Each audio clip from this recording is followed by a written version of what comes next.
Today I'm doing a fun little test. So I've made 2 batches of sourdough bread, and one I baked like I usually do in a bread cloche, and one I did not. I baked it on a round cast iron pan. So let's get into this. I'll show you what I'm doing and then the results. Today we're gonna do a fun little comparison. So I have 2 batches of sourdough bread prepped. They are exactly the same recipe, made exactly the same way. I made them yesterday and they proofed overnight in the fridge, and then we're going to bake them 2 different ways to see how they turn out. I always bake my sourdough bread in this bread cloche, and I love it. I would definitely recommend this to anyone. But I also want to try it without a bread cloche to see. So this is just a cast iron pan, and I'm gonna bake the second loaf on this cast iron pan, and then we'll compare them. The first step here is I have my oven on. I just turned it on to 450 degrees, and I put the bread cloche in, and it's gonna preheat in here. Now my oven is preheating, and I'm getting ready to take my dough out of here. This is just a sheet of parchment paper cut into the round that fits the inside of my bread cloche, and I've sprayed it with oil here. The first bunch of times I made this, I didn't spray this with oil. I just dusted this with a rice flour, which doesn't burn. And I was having the problem of the parchment paper getting stuck into the bread. So once I started spraying it with oil, that doesn't happen. So I'm gonna just guide it out onto my parchment round. And here it is, it's out. So you don't have to score bread. You can just leave it if you want, but I do like to score it. I think it looks pretty. I haven't experimented with a ton of designs. I do the same thing pretty much every time. But if you're going to do decorative cuts, you do them first, and then you can do one big score across the top if that's what you'd like to do. Usually you can use like a razor blade or a tool that's specifically meant for scoring the bread. I don't have one, so I just use, this is an extremely sharp knife. So I just make little cuts. And because this bread dough is cold, it cuts really nice. If the dough is not cold, it doesn't cut as nice. So I just do, this is like loosely what I'd call a wheat design. It mimics, a wheat stalk. And I usually do one going in one direction, and then I go the other direction and do another one. I like how this looks, so I'm always up for this design. Although I'd like to try some other ones also. And then I usually just do one big score down the middle like this. And then I'm just gonna leave this here. I usually preheat the oven for about 30 minutes with the bread cloche in it. It's already been 10, so I'll just leave this here for 20 more minutes, and then we will put it in the oven. Okay, my oven has preheated. It's extremely hot. So I take this out, and I'm going to put the bread on this hot pan. Really carry it over onto the with the parchment and put it right on. And then I'm gonna put this lid back on and put this back in the oven, and we'll bake it for 30 minutes. It's been 30 minutes, and I'm going to open the oven and take the lid off of the bread cloche. Looks really nice so far. It's just very pale. For the last 15 minutes, this bakes without the lid, and that's when it gets nice and dark and crispy. Okay, the 15 minutes is up, and we're ready to pull this bread out. It looks so nice.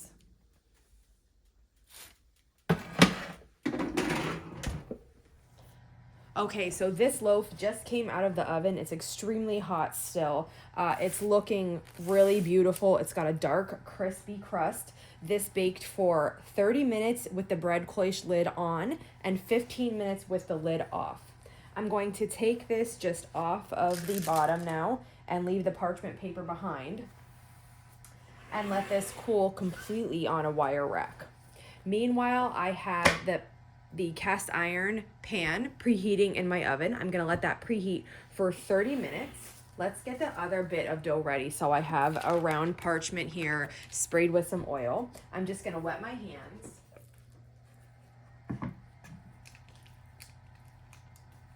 Okay. I'm going to make roughly the same scoring design I did on that. So I just have this really sharp knife, one big cut across the middle. And while my pan is preheating, it has about 20 minutes left, then we'll come back and get this in the oven. All right, the oven has been preheating for 30 minutes with the cast iron pan in. I'm just gonna open it up and I'm gonna move this onto the cast iron pan.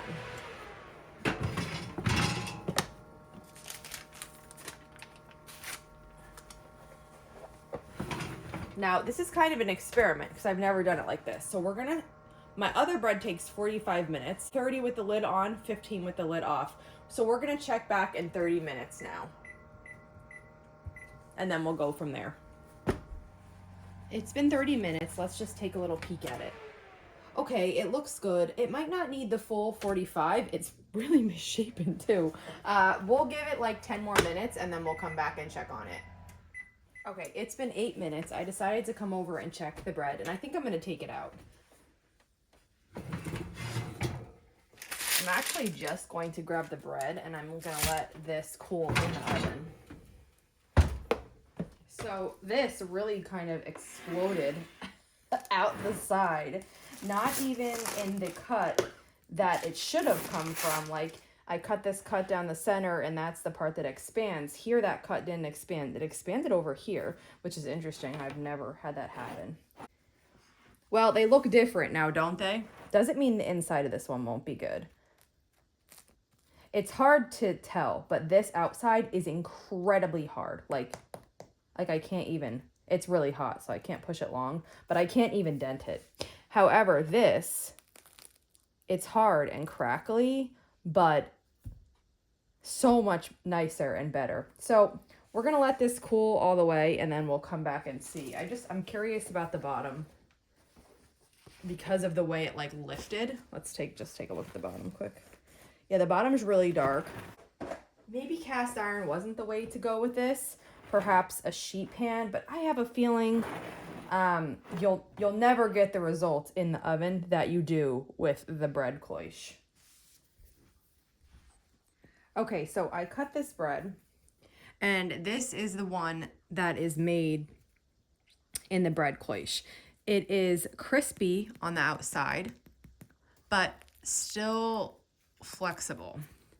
Inside, the bread is soft. It's so delicious.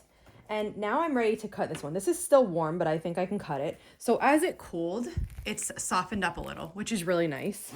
It actually cuts about the same, and it feels about the same now. Okay, so the inside looks nice. It's soft. It's still warm, but it's still nice and soft. And let's cut this other side. And this side looks nice too. So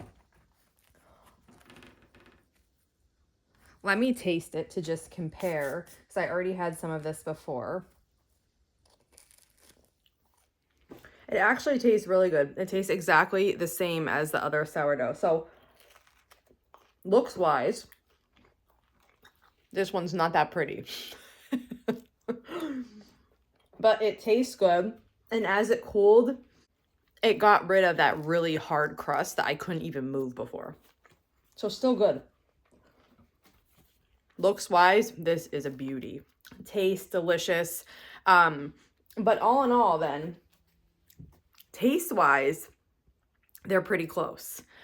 So if you don't have the bread cloche and you want to try the sourdough like this, I'd give it a try and see. Definitely better than sourdough bread that I have bought. So still worth it even if you don't have the bread cloche, but if you do, I mean, this is a beautiful loaf of bread. So if you have any questions on this video, just let me know. And if not, I'll see you back here soon. Thanks for following along.